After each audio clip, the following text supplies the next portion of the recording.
Au nom du Père et du Fils et du Saint-Esprit, Amen. Mes frères, les saints sont des gens bizarres.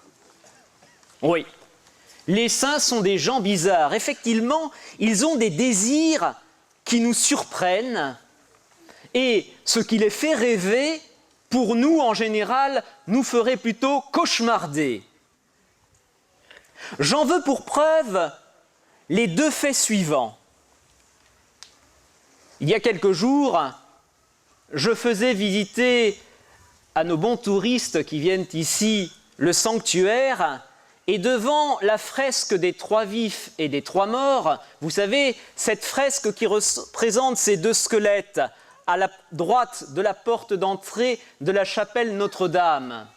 Je leur expliquais que cette représentation était là pour rappeler aux pèlerins que nous sommes ici seulement de passage et qu'un jour nous aurons la charmante silhouette de ces fringants squelettes, bref, que nous plierons boutique.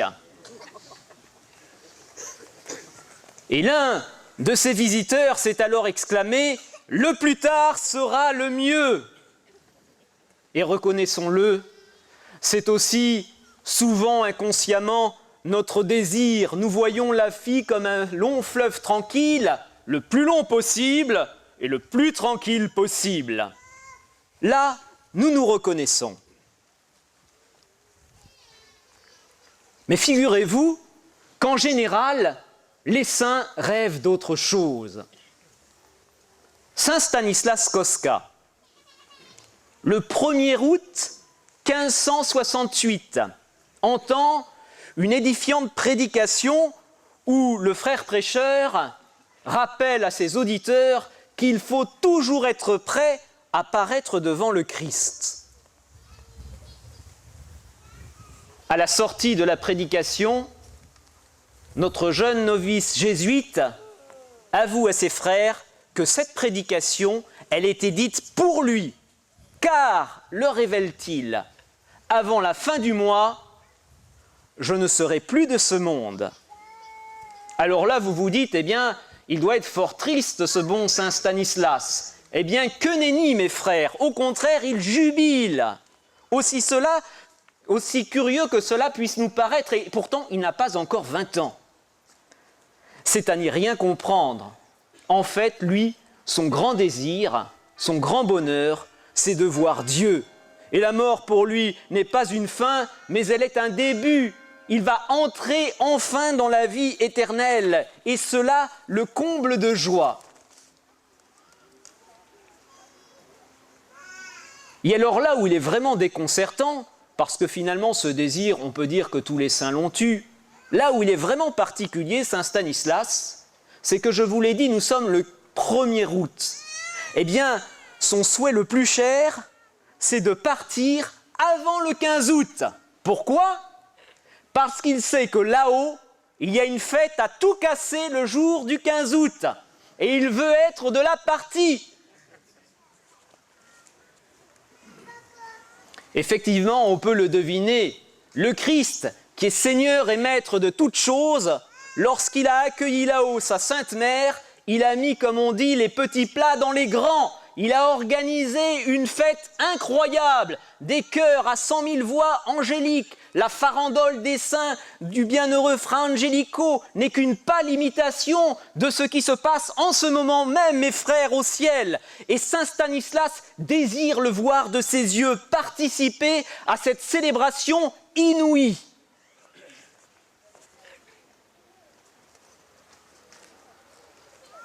Pour que son rêve soit exaucé, il écrit une lettre à sa bonne mère, la Vierge Marie, qu'il a tendrement aimée ici-bas. Il la supplie de lui accorder cette grâce de plier boutique avant le 15 août. Il va communier le 10 août avec cette lettre sur le cœur et quand il revient de la communion, il est persuadé que son vœu est exaucé. Et effectivement, le soir même, il est atteint d'une fièvre légère. Il va à l'infirmerie et il dit avec beaucoup de joie au frère infirmier qu'il ne se relèvera plus de ce lit. Le 14 août, dans l'après-midi, il entre en agonie et pour l'aube du 15 août, son vœu est exaucé. il est au ciel avec les bienheureux. Mes frères, en cette grande fête de l'Assomption, il y a plusieurs leçons à tirer de ce désir de Saint Stanislas. Tout d'abord, il faut nous rappeler que notre patrie est dans les cieux. Nous sommes ici citoyens du ciel et nous sommes ici seulement de passage. Le but de notre vie est un jour de rejoindre notre Mère et notre Seigneur dans le paradis. La lumière de la foi nous éclaire. Une vie réussie, ce n'est pas un compte en banque bien garni. Ce n'est pas une situation sociale prestigieuse. Ce ne sont même pas nos châteaux en Espagne. Souvenez-vous, mes frères, les linceuls n'ont pas de poche. Nus nous sommes entrés dans le monde, nus nous le quitterons. Notre vie vaudra finalement ce que vaudra notre éternité. Comme nous le chantons dans le Salvé, nous sommes ici pèlerins dans une vallée de larmes et notre plus cher désir est un jour de participer au bonheur du ciel. Aujourd'hui, mes frères, nous sommes dans l'allégresse parce que notre Mère a été élevée plus haut que tous les cieux, comme nous l'avons chanté en arrivant. Et le but de notre ciel, le but de notre vie, ce n'est pas, n'en déplaise à Hergé, objectif lune, mais c'est objectif ciel. Voilà la grande leçon de cette fête de l'Assomption. Notre cœur est dans la joie, il est plein d'allégresse aujourd'hui, parce que au ciel, c'est une grande fête, comme je vous l'ai dit. Et vous savez que dans le corps mystique du Christ, eh bien, ce qui a lieu là-haut rejaillit aussi sur ce qui se passe en bas. Le saint curé d'Ars, qui avait une mine en général plutôt assez austère, il faut reconnaître que son régime à base de patates moisies et de discipline le soir et de séances de confession n'était pas de nature à lui scotcher un sourire jusqu'aux oreilles. Le saint curé d'Ars, ses biographes sont frappés que les jours de grandes fêtes, il est vraiment rayonnant de joie. Pourquoi ? Eh bien, tout simplement parce qu'il vit au diapason de ce qui se passe là-haut. Mes frères, cette joie, elle doit aussi être dans nos cœurs aujourd'hui, car là-haut, il y a grande fête.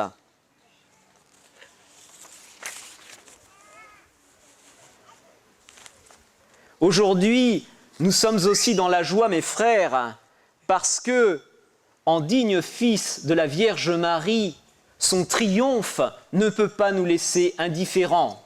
Imaginez que votre mère soit décorée de la Légion d'honneur. Je suis persuadé que vous en seriez très touchés, très heureux.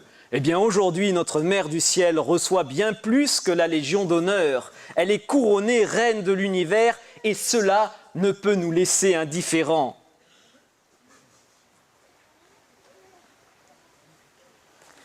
Je vous l'ai dit, notre Mère est reine de l'univers, et vous savez qu'un certain nombre de nos contemporains, dont nous faisons d'ailleurs peut-être partie, sont très désireux de faire des généalogies pour voir s'ils n'ont pas dans leurs aïeuls quelques hobereaux de province ou quelques nobles ascendances. Cela leur permet, eh bien, je dirais, de se dire « je ne descends pas de n'importe qui ». Eh bien, aujourd'hui, quelles que soient nos origines familiales, nous savons que nous sommes fils de roi, fils d'une reine, et cela est vraiment pour nous une grande joie.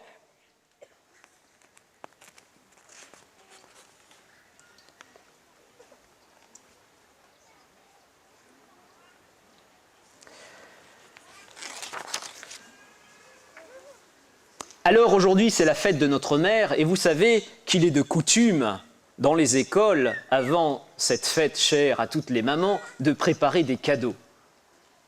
Eh bien, nous allons, nous aussi, nous intéresser aux cadeaux que notre mère attend de nous. Alors, je vous le dis tout de suite, inutile de lui faire des colliers de nouilles, des cendriers en terre cuite aux couleurs bariolées.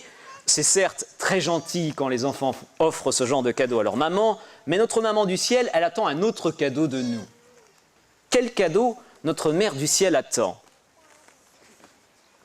Vous savez que la plus grande joie d'une mère, c'est de voir ses enfants marchant dans le droit chemin. Et ce qui fait le plus souffrir une mère, c'est quand elle voit au contraire, eh bien, que ses enfants n'empruntent pas le chemin du salut. Notre-Dame est apparue à La Salette, et vous savez qu'elle pleure. Qu'est-ce qui fait pleurer Notre-Dame? Elle nous le dit. C'est précisément que ses enfants ne marchent pas selon la vérité. Alors quel cadeau faire à Notre-Dame? Vous savez qu'une bonne prédication doit toujours finir par des points concrets. Et jusqu'à présent, vous vous dites sans doute que ce bon moine a été plutôt stratosphérique. Il nous a parlé de la joie du ciel, bon c'est bien, effectivement, on se réjouit de savoir cela, mais en fait, concrètement ici, que faire? Eh bien, je vous propose un petit atterrissage en examinant précisément le cadeau qu'il nous faut faire à notre mère. Ce cadeau, c'est le don d'un cœur purifié. Purifié par ce sacrement extraordinaire qu'on appelle la confession. Et pour nous aider à faire un peu le point spirituel, car il faut le reconnaître, nous appartenons à cette génération un peu déshéritée, celle qui a eu le catéchisme sous forme de copier, de collage, découpage, et parfois, on a du mal à justement voir ce qui est bien et ce qui est mal. Et je vais m'inscrire dans la lignée de ce que notre bon pape François aime faire. Il a fait faire aux ecclésiastiques, notamment à ses frères cardinaux, un examen de conscience. C'est très jésuite, mais les fils de Saint-Dominique sont aussi autorisés à reprendre les bonnes coutumes de leurs frères jésuites. Alors, on va être très concret, parce que c'est toujours le but d'une prédication, c'est finalement de changer nos vies. Et je vous propose un petit tour d'horizon pour remettre les pendules à l'heure de notre conscience. Quelle place Dieu tient-il dans ma vie? Ça, c'est la question tout à fait essentielle. Est-il bien au centre de ma vie? Est-il ce Père à l'amour duquel je réponds par un amour total? Une généreuse obéissance. Et cet amour, nous pouvons dire, ah bien oui, bien sûr, je le pratique. Et vous vous souvenez que le Seigneur, dans son évangile, nous dit, ce ne sont pas ceux qui me disent Seigneur, Seigneur, mais ce sont ceux qui font la volonté de mon Père. Alors descendons un peu dans les détails. Quelle est cette volonté de notre Père? Elle est très concrète. Et je vous la présente sous forme de question. Est-ce que tous les jours dans ma vie, je vais rencontrer le Seigneur?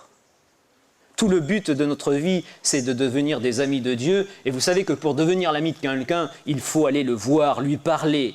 Eh bien, si cette rencontre n'est pas quotidienne, il y a un voyant rouge qui doit s'allumer parce que, sans doute, le Seigneur n'est pas forcément celui qui nous tient le plus à cœur. Continuons notre petit tour.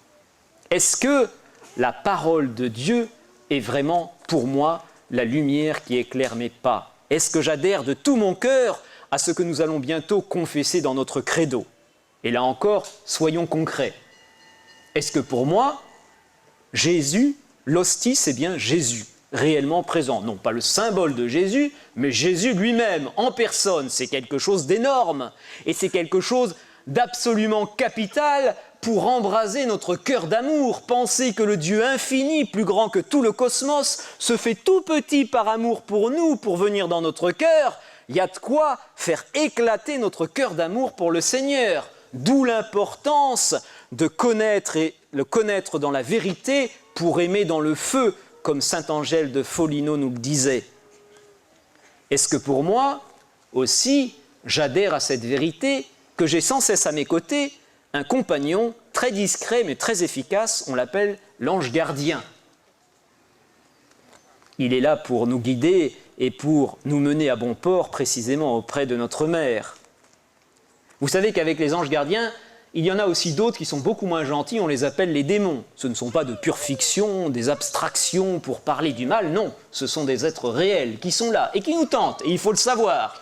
Un homme averti en vaut deux. Si l'on dort sur nos deux oreilles, les réveils risquent d'être douloureux. Nous sommes en combat, mes frères, combat spirituel contre ces ennemis invisibles, comme nous le rappelle saint Paul au 6e chapitre de l'épître aux Éphésiens. Est-ce que le péché originel est pour moi aussi une gentille mythologie, un conte de fées destiné à nous raconter un peu les origines de l'humanité, mais en fait qui n'a aucun rapport avec la réalité? Je vous invite, si vous croyez une telle chose, de vous reporter à votre catéchisme de l'Église catholique qui rappelle que le péché originel est bien un fait historique. Est-ce que pour moi, le purgatoire et l'enfer aussi, qui est une redoutable vérité, c'est bien quelque chose de réel? Continuons notre tour. Est-ce que dans ma vie, j'ai des pratiques superstitieuses? Je fais du spiritisme, un petit peu de magie, de la voyance. Allez, je consulte mon horoscope. Bon, si c'est juste l'horoscope du programme télévisé, c'est pas grave. Mais voilà, il y a quand même des choses auxquelles il faut faire attention. Est-ce que je vais voir des rebouteux, des guérisseurs, enfin toutes ces personnes aux méthodes un petit peu curieuses? Est-ce qu'il m'est arrivé de communier sans avoir la pureté de cœur nécessaire? C'est un point qui est souvent très ignoré et qui est pourtant rappelé avec force dans le catéchisme en son numéro 1385. Toute personne qui a conscience de ne pas avoir la pureté de cœur nécessaire doit d'abord, avant de recevoir le Seigneur, aller demander pardon à Dieu dans le sacrement de pénitence. Ces choses-là semblent souvent un petit peu banales, négligeables, elles sont pourtant fort importantes. Lorsqu'un pénitent venait confesser au Padre Pio qu'il avait, de façon très négligente, communié sans avoir la pureté de cœur nécessaire, le Padre Pio, qui avait ce regard de foi surnaturelle, était extrêmement sévère pour ce genre de péché. Est-ce que, aussi, lors de mes confessions, j'ai fait des impasses sur les mauvais cas? Bon, je confesse un certain nombre de choses, mais alors il y a des choses, franchement, non, ça ne regarde pas les prêtres. Erreur, mes frères, erreur. Il est temps de repartir à la confession. Vous avez tout un tas de prêtres autour de vous pour faire une bonne confession et, en ce jour, offrir un beau cœur à notre Mère du ciel. M'est-il arrivé de rater volontairement la messe le dimanche? Je préférais assister à un match de football, avoir quelque chose de ce genre-là. C'est pas suffisant comme motif, hein. C'est pas suffisant. Donc là encore, je vous invite à vous approcher des prêtres. Si je suis parent, est-ce que j'ai bien transmis à mes enfants le plus beau cadeau qu'on puisse leur transmettre et notre premier devoir, à savoir la foi? On entend parfois dire des parents, eh bien, je ne leur transmets rien, comme ça ils choisiront quand ils sont adultes. Douteux.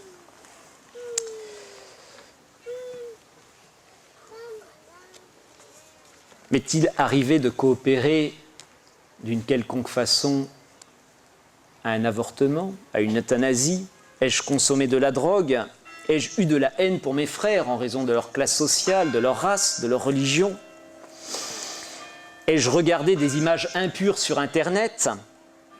Me suis-je livré à des pratiques impures, seul ou avec d'autres?